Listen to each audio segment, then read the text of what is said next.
Dans cette 17e partie, maintenant, eh bien, ce que nous allons faire, c'est compléter un peu nos 8 produits que nous venons de placer précédemment. Donc là, j'ai choisi et j'ai préparé en amont un petit cours en même temps concernant des inner joins. Alors un inner join, c'est mettre en relation une donnée commune de deux tables. Donc là, nous, notre première chose à faire ici, donc par rapport à nos produits, et selon le code, c'est de venir indiquer le badge. Donc là, le badge, en fait, moi, sur mon projet, ça sous-entend que le produit est en solde ou que celui-ci est nouveau ou aucun des deux. Donc pour faire simple, je vais vous montrer le schéma que nous avons vu pendant la phase 1 et la table Shop Badge se situe à cet endroit et Shop Item à cet endroit. La donnée en relation de ces deux tables est l'ID Badge. Donc en fait, je vais faire un inner join en utilisant la table Badge et la table Item. Donc pour ça, nous allons revenir dans PHP et là, je vais vous montrer. Donc souvenez-vous, nous ne faisons jamais de select, etc. directement dans Dreamweaver pour éviter de planter le site. Il est mieux de tester votre requête. Donc, premier point, tout ce qui est where et order by, on les place à la fin. Donc là, je vais venir volontairement le placer plus loin. Moi ici, je vais vous apprendre une notion qui s'appelle l'inner join. Alors moi, je l'appelle comme ça. Et l'inner join, qu'est-ce qu'on va venir chercher à joindre ici? C'est notre table shop badge. Alors, vous allez indiquer, si vous voulez, votre deuxième table en premier ici. Donc, dans l'explication, vous voyez, nous situons déjà dans le shop item. Donc, directement, on va mettre shop badge. Par contre, on va lui dire, voilà, joins-moi la table shop badge sur, on peut le sous-entendre comme ça, avec le on, sur la table, shop item. Ensuite, ici, c'est bon, nous avons nos deux tables. Maintenant, on va venir coller avec un point ID badge le shop item. Donc pour ça, je vais venir le sélectionner. Ensuite, vous allez faire égal, qui permet en fait de faire la fusion des deux tables dans notre cas présent. Et là, vous allez venir appeler la shop item. Et vous allez refaire le point et vous allez remettre l'ID badge. Donc, si vous regardez bien, ça peut paraître un peu compliqué au départ, mais en fait, c'est relativement facile. Vous devez trouver, en premier pour faire un inner join, qu'est-ce que vous voulez faire concrètement. Moi, dans mon cas de figure, comme je vous ai dit, c'est venir afficher mon badge. Donc, je souhaite utiliser ma table shop badge et ma table shop item. C'est pour ça que, je joins la table shop badge et shop item. Donc, de cette manière. Ensuite, si vous regardez bien, j'ai collé à shop item l'ID badge. Ensuite, j'ai mis un égal et je recolle. Alors ici, ce sera plutôt, excusez-moi, shop badge. Autant pour moi. Je recolle en deuxième position la table en premier. D'accord, donc qui est shop badge. Et je lui colle l'ID badge. Là, ce que je vais faire, c'est venir resserrer order by et je teste ma requête. Vous voyez, à ce moment-là, ma requête, je n'ai pas d'erreur, donc ça veut dire que tout s'est bien passé. Donc, si je regarde où sont mes badges, ici, voilà, donc ils sont ici. Donc, en quelque sorte, tous mes produits sont nouveaux, puisque je suis en train de créer le site. Alors, petite parenthèse, je vais venir ouvrir, un nouvel onglet de PHPMyAdmin, et nous allons aller regarder un produit un peu au hasard, d'accord? Donc, on va prendre celui-ci, pourquoi pas. Et on va aller regarder si celui-ci a le badge 1. Donc là, oui, c'est bien le cas. Donc j'ai rempli le titre, la sous-catégorie, etc., les tarifs et autres. Donc j'ai mis mon code ANN, vous voyez, et en bas j'ai mis 1. Alors, si j'aimerais mettre 2, c'est pas grave. Mon badge, lorsque ça va s'afficher sur mon site, sans aucun problème, ça peut me mettre sale. Si mon ID badge en cours, donc je vais vous le montrer, serait un produit en solde. D'accord? Donc ça ne change rien. Donc là maintenant, étant donné que ma requête fonctionne, je peux venir l'ajouter directement dans Dreamweaver. Donc moi, ici, je vais avoir besoin que de cette partie, vous vous doutez bien, puisque dans le code, je possède déjà le départ. Donc là, vous voyez ici, après le from shop item, le order by, vous pouvez venir le serrer, le placer à la ligne, il n'y a aucun souci là-dessus. Et vous pouvez venir placer le inner join avec le shop badge. Maintenant, nous, on va venir s'intéresser à ce fameux badge. Alors, vous devez placer l'inner join avant, sinon le fragment de code que je m'apprête à saisir ne fonctionnera pas. C'est normal. C'est un peu comme au départ, lorsque vous voulez faire le forage, vous allez avoir besoin du select from shop item. Là, c'est la même mécanique. Donc là, au niveau du badge, donc là, je ne vais pas effacer new. Et moi, ce que je vais venir faire, c'est venir placer mon morceau de code. Donc cette fois-ci, comparé aux balises PHP, nous allons commencer par le symbole inférieur, point d'interrogation. Alors là, ça n'écrit pas, c'est pas grave, je vais recommencer. Donc là, symbole inférieur, point d'interrogation. Et je ne vais pas noter PHP cette fois-ci. À la place, je vais placer un égal. D'accord? Donc là, ça sous-entend que c'est une ligne dynamique. À ce moment-là, je vais venir rappeler ma table, donc plutôt ma variable que je suis en train d'utiliser. Donc là, actuellement, j'utilise shop item. Et ensuite, je vais faire une flèche avec le moins et le symbole supérieur. Et je vais venir regarder ma table. Donc là, concrètement, qu'est-ce que je veux? Je veux qu'il m'affiche le nom de mon badge. Donc, c'est le name badge. Donc là, je vais repartir sur Dreamweaver, je vais enregistrer. Là, ça va me générer une erreur, tant pis. Et là, je vais venir placer le name badge. À ce moment-là, vous avez presque terminé. Fin d'instruction avec un point virgule, vous placez la fermeture de votre balise PHP. Je n'ai rien oublié, je vais enregistrer. Et l'affichage va se remettre à jour. Et vous voyez ici, ça me met new. Alors c'est normal parce que regardez ici, le new, moi je ne l'ai pas effacé. Par contre, imaginons, j'aurais placé TTT, j'enregistre. Vous voyez, ça me place le TTT et le new. Donc concrètement, c'est venu me placer le nom de mon badge. Donc le TTT, je n'en ai plus besoin. Donc maintenant, pour résumer, tout fonctionne par paire. Mon forage fonctionne avec mon select from shop item, donc ça va avec le forage, et le nom de mon badge va fonctionner avec mon inner join. Ensuite, l'order by, ça reste sur le départ pour dire affiche-moi en ordre décroissant les 8 derniers objets, étant donné que je suis sur ma page d'accueil. Si vous allez compléter une page de produit, vous ne mettez pas le order by forcément, donc ça on le verra plus tard. Maintenant, qu'est-ce que je pourrais venir faire? C'est regarder à cet endroit, pour faire un inner join déjà par rapport à mon nom de sous-catégorie.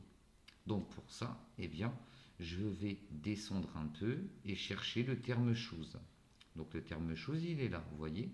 Donc au préalable, regardez bien ce que je vais venir faire. Je vais venir prendre mon fragment de code que je viens de taper à l'instant. Je vais venir le taper donc à cet endroit. Nous allons toujours utiliser la variable shop item. Par contre, cette fois, nous, ce qu'on souhaite dans notre cas présent, c'est faire une jonction entre deux nouvelles tables. Donc, qu'est-ce que je veux joindre concrètement? Là, instinctivement, vous reprenez votre schéma et là, moi, je veux le shop subcatégorie. Pourquoi? Parce qu'en fait, le shop subcatégorie est relié au shop item par l'ID subcatégorie. Vous voyez? C'est la donnée que nous avons en commun. Alors, dans ce cas, c'est relativement facile. Vous retournez sur phpMyAdmin, vous allez copier votre inner join. Donc là, celui-ci, nous en avons toujours besoin. Je vais aller à la ligne. Et par contre, cette fois-ci, on va faire attention.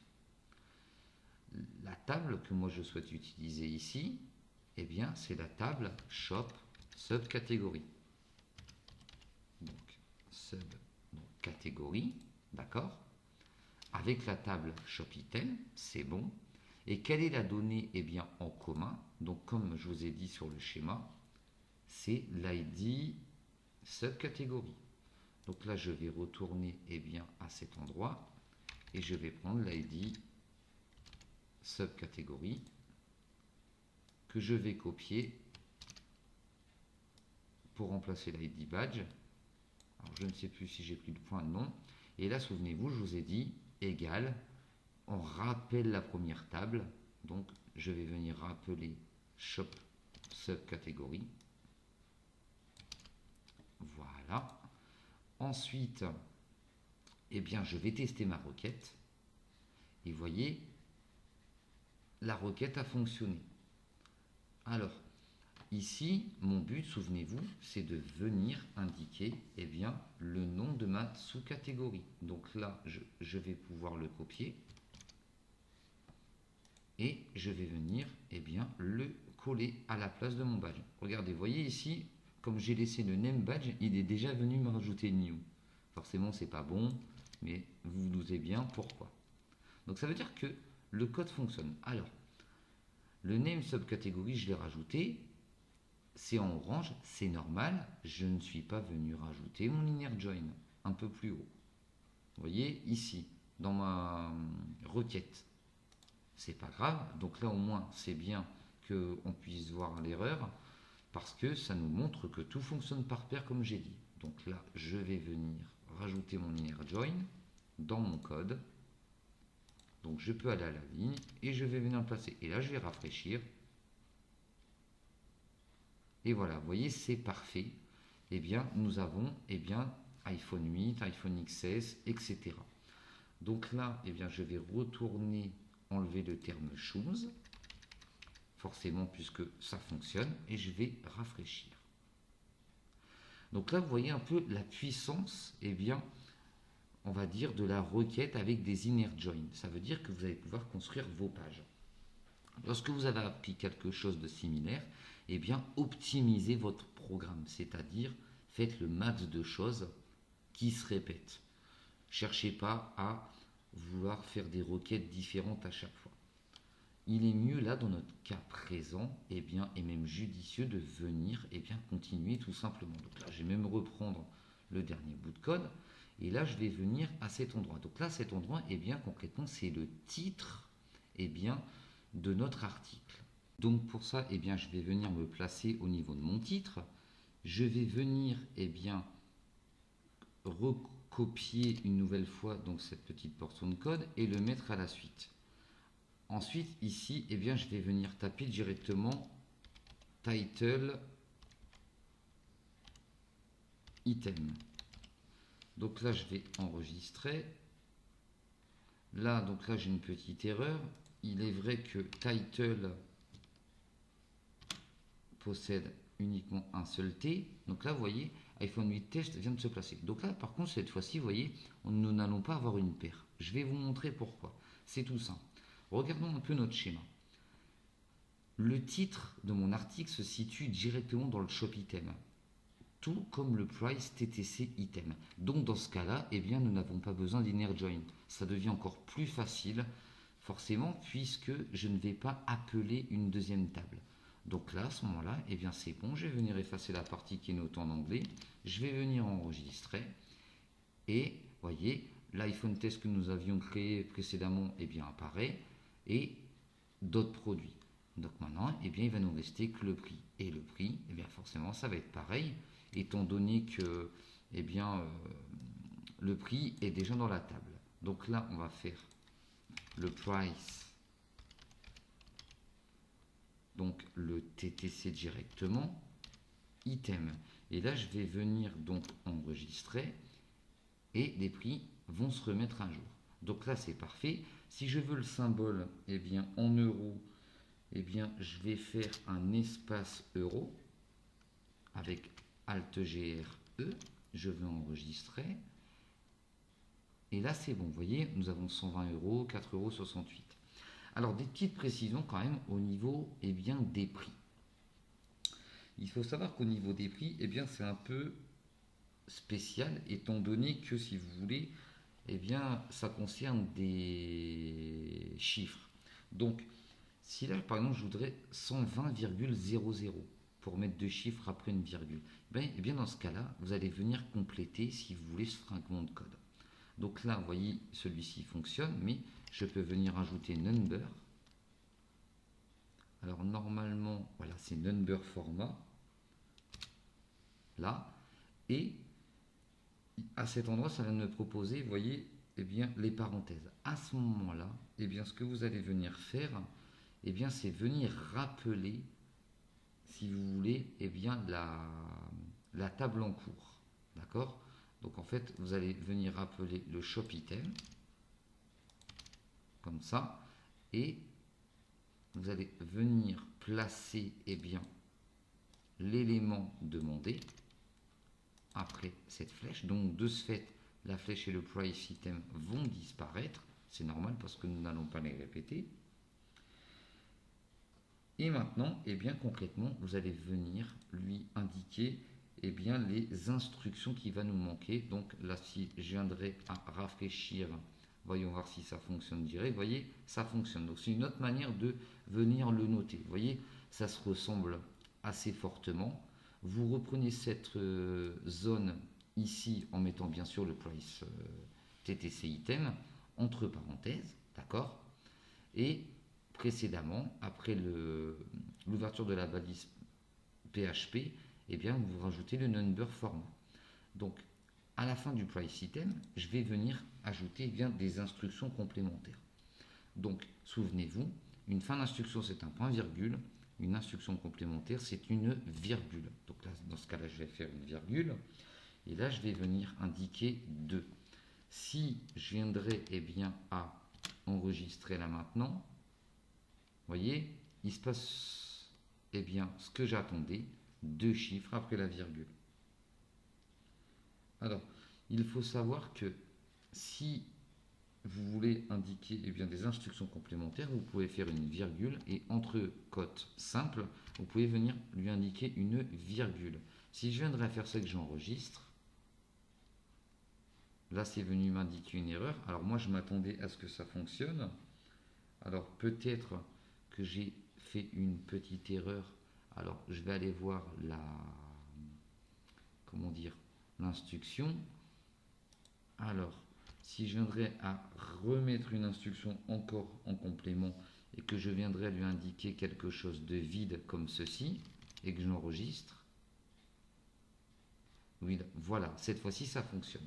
Donc voilà, donc pour résumer, eh bien pour mettre 2 chiffres après la virgule, vous mettez le petit 2 après le price item. Et si vous voulez changer le point qui était ici en une véritable virgule, eh bien entre code simple, donc apostrophe 5, vous mettez une virgule, vous voyez, en fait ça vient de se transformer en texte, c'est en couleur orange.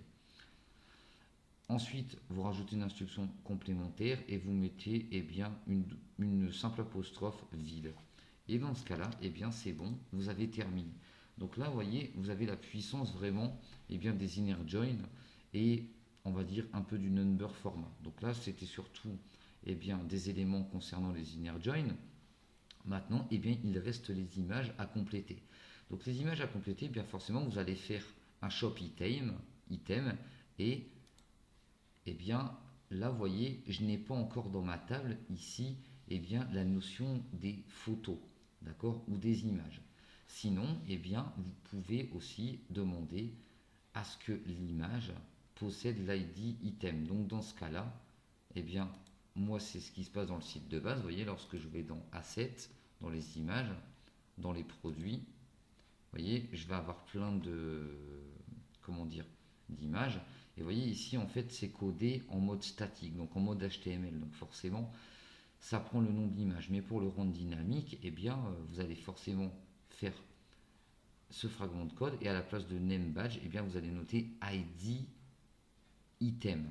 D'accord? Dans ce cas-là, vous voyez, si vous avez, eh bien, on va dire, des photos concernant des produits, eh bien, vous allez devoir, dans ce cas-là, les appeler 1, 2, 3, 4, 5. C'est pour ça que, pour l'instant, nous n'allons rien faire parce qu'il va falloir venir un peu, eh bien, modifier, eh bien, notre table, réfléchir à une photo. Donc là, c'est terminé pour cette partie. Dans la prochaine, eh bien, nous allons dynamiser.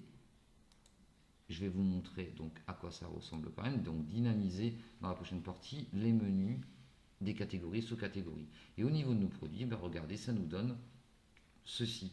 Ce qui est vraiment pas mal en soi, parce qu'en fait, vous voyez, on a commencé eh bien, à compléter le site. Donc là, pour le moment, je ne vais pas supprimer et bien on va dire les 8 produits de base qui étaient sur mon template.